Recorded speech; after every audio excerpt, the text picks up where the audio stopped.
this is the second part of the commentary slash review of Gargoyles for Xanatos. You see me fighting this robot because he just won't let me. This one instance, he just wouldn't let me pass, and I couldn't get over there. Once we get into the engine of the train, you see that it's the Steel Clan from the Gargoyles animation. Now I'm thinking, okay, based off the cartoon, maybe I should try and take out the red robot first because he's supposed to be the commander, and plus it's Xanatos. Or it's supposed to be Xanatos. He's not actually ever referenced this game. The robots just show up out of nowhere. And then I get sucker punched from behind and I die. The thing about these, here you see the robot knocks me and I fall into a hole and I died, and I get sucker punched again and I die. The thing is that these punches that they do, they take off roughly around half of your health in one shot.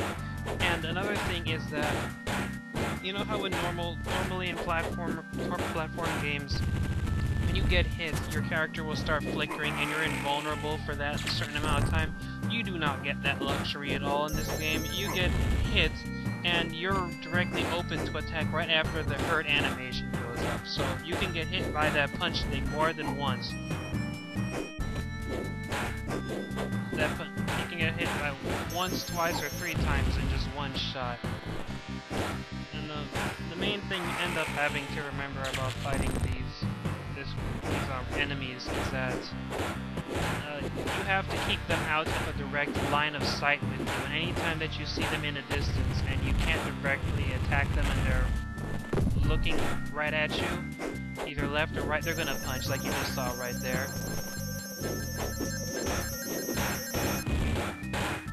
And Goliath's air slash attacks are a lot weaker than his ground slash attacks, so it ends up being a trial and error trying to keep them on the floor, or keep Goliath on the floor so you can slash at them with only doing the jump slash minimum. You can't jump slash at them and it works. It doesn't work.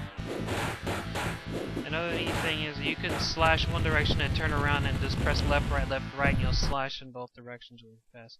I paused here to save my state. And you cannot attack the red robot until after you've taken out the other robots. Fortunately, he acts in the same manner as the robots before, and he's not any more difficult, I don't think. Maybe his attack's a little bit stronger, but all in all, he's the same exact attack patterns you need to watch out for. But as you defeat the Steel Clan and they start doing different things and tossing grenades, and do more damage. Level 5, the Forge. Now, the thing is about this game is that it's not completely all bad in that, you know, I don't like the gameplay and I don't like the unnecessarily difficult gameplay, you know, even considering the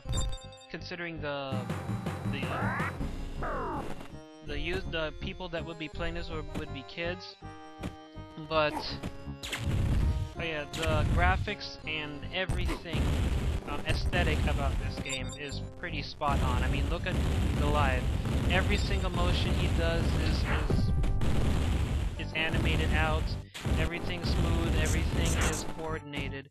Even the enemies, it does the same thing with the enemies. The problem is that they spend so much time with the graphics of it all that they don't pay any attention to the actual gameplay. Because, look at this, you cannot attack until after Goliath has finished doing one animation, or whatever animation he's doing. So if you're jumping in the air and you're jump flapping, you cannot slash until that's done. It doesn't work. And that part, you see me, I just tried to straight jump across, it didn't work. So I got shot right there and I died, and then here I realized it before, but I couldn't do it because they shot me. What you're supposed to do is cling to the ceiling and then walk across. Yeah, and this part here is very fun. It's not this section here with the dodging the flames. on this platform is what comes up next, because this platform that you're on intentionally keeps you hanging around the same general area over and over, and those little robot hornet things keep coming out and keep attacking you. And if you get hit once, you get flung off, like you just saw now. And you're gonna have to start over. If you actually do manage to get to the top, you have to duck underneath the flames and worry about those things shooting you. And actually, what I said before about the graphical attention to graphics in this game getting in the way of the gameplay, it really, really gets in the way during the boss fight in this stage. So much so that you end up having to more predict than react to the boss, because most of the time the screen's too small and you can't see where the boss is and you don't have any idea. Haha, robot jumped off the edge and made me happy, because he deserves it. And they sent hornets, and the same rule as the platform applies here. If you get hit once, you're falling off.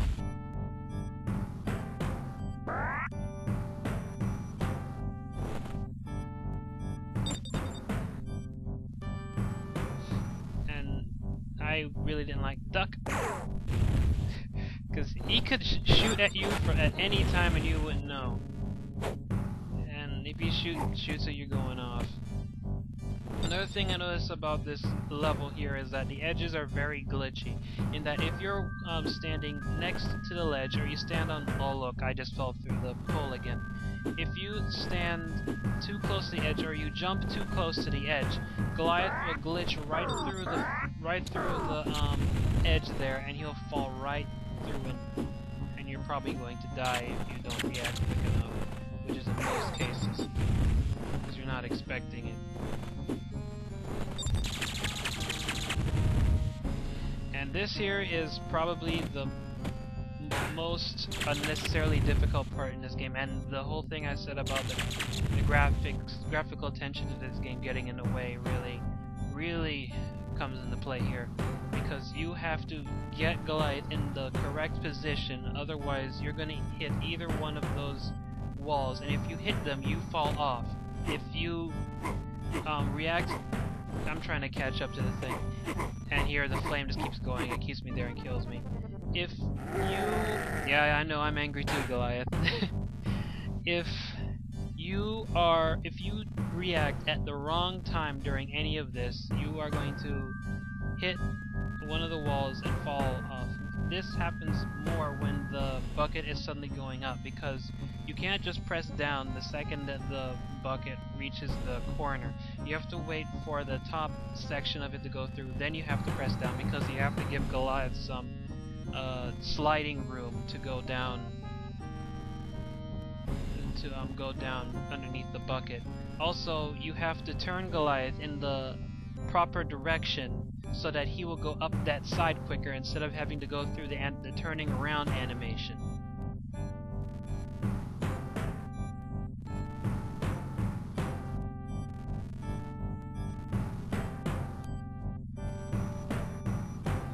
So you pretty much have to know this section of the level backwards and forwards before you do anything, before you can get through it. These things you have to run, you have to run, charge, dive into them, otherwise you're going to mess up. Oh, see right there, I just slipped on the platform after I landed on it. Yeah, you'll see me. I'm going to give you an example of what will happen if I'm right in there. Here's my example of what happens usually with these things. See, I just slipped right off. I didn't even land on the thing. Didn't even get a chance to.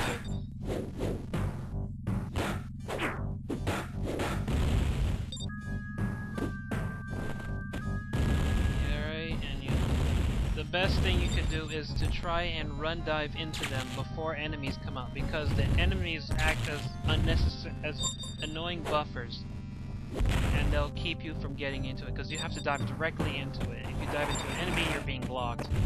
And then look at this, he's catching me into a glitchy animation, constantly shooting me in the face. If that had continued, I would have been dead. I mean, everybody else in this game has a projectile attack except for me. I need a freaking gun.